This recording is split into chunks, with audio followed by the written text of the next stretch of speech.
Good evening. So my name is Floris Salno, and as Sarah just said, I've graduated from design product last year in June. And the project I'm going to show you tonight is basically a craft technique that I've designed, and some tools as well, to enable the Sari refugees to make pieces of jewelry out of what they've got available in their refugee camps.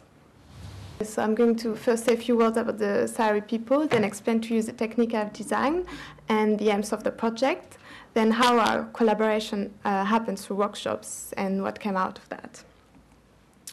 So everything started when I met Danielle Smith from the Sandblast charity.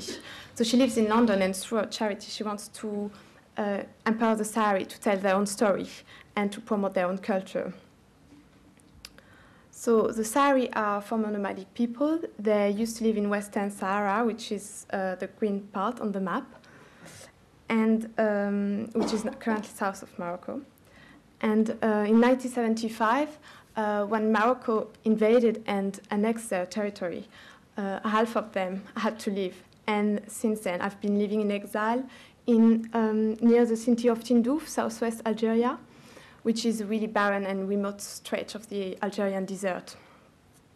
So they've been living there for more than 35 years now, and in this Sahara desert, there's virtually no resources available and almost no work, so they're really dependent on humanitarian help. But under this extreme condition, they've been attempting to perpetuate a distinctive Sahrawi society. And it's something really important for them, like to preserve who they are and their identity. It's kind of the only thing they've got left. But of course, under this condition, it's quite tough. And if we look at craft as the area I've decided to focus on, it used to be quite vivid, and now it's almost not practiced anymore, mainly because the resources are scarce. So, culture and craft activity, I thought that it's an area I could do something for as a designer. So the challenge I set to myself was to see what they could do themselves with what they already have in their camps. So the technique I have designed is using plastic bottle as raw material and hot sand as an energy to transform them. So I explain the technique. It works. It's quite simple. It works in 4 stages. So first, the bottles are painted. Then they are cut into strips, thin strips, thanks to a cutting tool. Then for the third stage, actually any type of drawing can be made by placing some nails into the hole of a nail board, and then the strip is placed all around the nail drawing. Fourth step, the whole nail board with the plastic strip is submerged into hot sand, and what happens is that the plastic strip reacts to the heat by shrinking all around the nail drawing and keeping its shape. So the aims of the project were both economic and cultural. Economic, the idea was to offer the Sahrawi a sustainable way for generating income and therefore reduce dependency on humanitarian aid.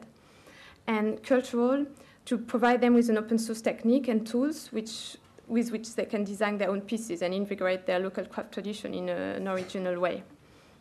So the Sandblast charity sponsored 2 trips for me to go there. So the aim of the first trip was really to introduce the Sahrawi with the technique and encourage them to use the technique to produce their own pieces and express themselves. So it worked quite well. I taught the technique to 21 women, so they were super motivated and they produced a lot of pieces. And then after we left, they sold them within the camp. So it worked quite well it worked very well from a cultural point of view, like the technique being an open source technique that they can use to make things and express themselves. It didn't work that well from an economic point of view, since it was sold within the camp, so there's not that many visitors there and not so much money to be earned. So I went there a second time, and this time with Danielle, we decided, okay, I'm going to be this time a bit more involved in the design process, because the first trip was really kind of this idea. I give them the technique and see what they do themselves with the technique and the tool, and I don't intervene anymore. So the second time I thought, yeah, maybe I should be a bit more involved in the design of the pieces themselves. So this time I worked with a much smaller group, only 3 women who had certain craft abilities. So we worked together to develop kind of collection of pieces. So I had to work a bit on them after I left, but so that's the type of thing we came up with.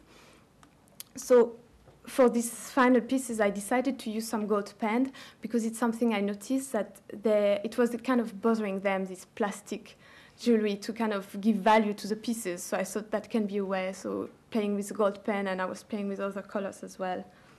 Another thing is that the pieces in the end, the final one, are kind of elastic. So you don't really need any fastening, like just to put them on. You just open them and wear them like that. So whereas in the first version, we used some metal bits kind of to close them or finish them. So the idea of this one is that it's 100% plastic bottles. Yeah. So that's it. So what happened is that as I kind of finished them on my own, Daniel went back there, showed them the pieces. They really liked it, and we also found a few retailers who might be interested in selling the pieces. So the idea would be that now we do a third trip to kind of set the production and try to sell the pieces abroad. I think that's it. I wanted to add something. The final aim would be really that they can kind of be totally independent with this jewelry making business, and that they don't need us at all to kind of make money. So, thank you.